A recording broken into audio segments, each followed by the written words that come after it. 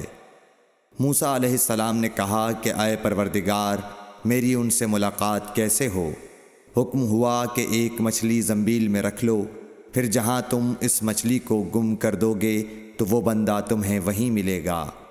تب موسیٰ علیہ السلام چلے اور ساتھ اپنے خادم یوشع بن نون کو لے لیا، اور انہوں نے زنبیل میں مچھلی رکھ لی۔ جب ایک پتھر کے پاس پہنچے، دونوں اپنے سر اس پر رکھ کر سو گئے، اور مچھلی زنبیل سے نکل کر دریا میں اپنی راہ بناتی چلی گئی۔ اور یہ بات موسیٰ علیہ السلام اور ان کے ساتھی کے لیے بے حد تعجب کی تھی۔ پھر دونوں باقی رات اور دن میں جتنا وقت باقی تھا چلتے رہے۔ جب صبح ہوئی، موسیٰ علیہ السلام نے خادم سے کہا، ہمارا ناشتہ لاؤ، اس سفر میں ہم نے کافی تکلیف اٹھائی ہے۔ اور موسیٰ علیہ السلام بالکل نہیں تھکے تھے، مگر جب اس جگہ سے آگے نکل گئے جہاں تک انہیں جانے کا حکم ملا تھا، تب ان کے خادم نے کہا کہ کیا آپ نے دیکھا تھا کہ جب ہم صخرہ کے پاس ٹھہرے تھے تو میں مچھلی کا ذکر بھول گیا؟ بقول بعض صخرہ کے نیچے آب حیات تھا، وہ اس مچھلی پر پڑا اور وہ زندہ ہو کر بقدرت الہی دریا میں چل دی۔ یہ سن کر موسیٰ علیہ السلام بولے کہ یہ ہی وہ جگہ ہے جس کی ہمیں تلاش تھی، تو وہ پچھلے پاؤں واپس ہو گئے۔ جب پتھر تک پہنچے تو دیکھا کہ ایک شخص کپڑا اوڑھے ہوئے موجود ہے۔ موسیٰ علیہ السلام نے انہیں سلام کیا۔ خضر نے کہا کہ تمہاری سرزمین میں سلام کہاں؟ پھر موسیٰ علیہ السلام نے کہا کہ میں موسیٰ ہوں۔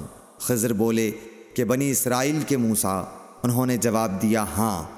پھر کہا کہ کیا میں آپ کے ساتھ چل سکتا ہوں تاکہ آپ مجھے ہدایت کی وہ باتیں بتلاؤ جو اللہ نے خاص آپ ہی کو سکھلائی ہیں؟ خضر بولے کہ تم میرے ساتھ صبر نہیں کر سکو گے۔ اے موسیٰ، مجھے اللہ نے ایسا علم دیا ہے جسے تم نہیں جانتے، اور تم کو جو علم دیا ہے اسے میں نہیں جانتا۔ اس پر موسیٰ علیہ السلام نے کہا کہ خدا نے چاہا تو آپ مجھے صابر پاؤ گے، اور میں کسی بات میں آپ کی نافرمانی نہیں کروں گا۔ پھر دونوں دریا کے کنارے کنارے پیدل چلے۔ ان کے پاس کوئی کشتی نہ تھی کہ ایک کشتی ان کے سامنے سے گزری تو کشتی والوں سے انہوں نے کہا کہ ہمیں بٹھا لو۔ خضر کو انہوں نے پہچان لیا اور بغیر کرائے کے سوار کر لیا۔ اتنے میں ایک چڑیا آئی اور کشتی کے کنارے پر بیٹھ گئی۔ پھر سمندر میں اس نے ایک یا دو چونچیں ماری۔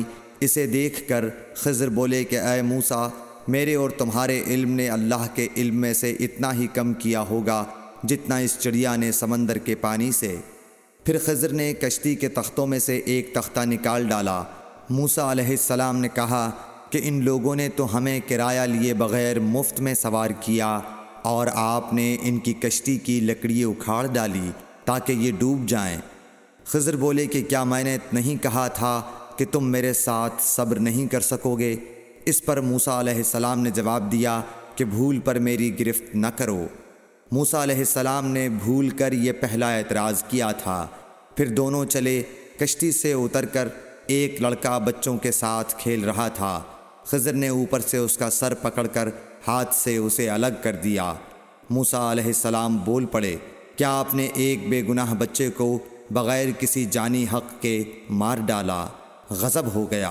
خضر بولے کہ میں نے تم سے نہیں کہا تھا کہ تم میرے ساتھ صبر نہیں کر سکو گے؟ ابن عیینہ کہتے ہیں کہ اس کلام میں پہلے سے زیادہ تاکید ہے، کیونکہ پہلے کلام میں لفظ لکا نہیں کہا تھا، اس میں لکا زائد کیا، جس سے تاکید ظاہر ہے۔ پھر دونوں چلتے رہے، حتیٰ کہ ایک گاؤں والوں کے پاس آئے، ان سے کھانا لینا چاہا۔ انہوں نے کھانا کھلانے سے انکار کر دیا۔ انہوں نے وہیں دیکھا کہ ایک دیوار اسی گاؤں میں گرنے کے قریب تھی۔ خضر نے اپنے ہاتھ کے اشارے سے اسے سیدھا کر دیا۔ موسیٰ علیہ السلام بول اٹھے کہ اگر آپ چاہتے تو گاؤں والوں سے اس کام کی خضر نے کہا کہ بس اب ہم اور تم میں جدائی کا وقت آ گیا ہے۔ جناب محبوب کبریا رسول اللہ صلی اللہ علیہ وسلم فرماتے ہیں کہ اللہ موسیٰ علیہ السلام پر رحم کرے۔ ہماری تمنا تھی کہ موسیٰ علیہ السلام کچھ دیر اور صبر کرتے تو مزید واقعات ان دونوں کے بیان کیے جاتے اور ہمارے سامنے روشنی میں آتے، مگر حضرت موسیٰ علیہ السلام کی عجلت نے اس علم لدنی کے سلسلے کو جلد ہی منقطع کرا دیا۔ صحیح بخاری حدیث نمبر 122۔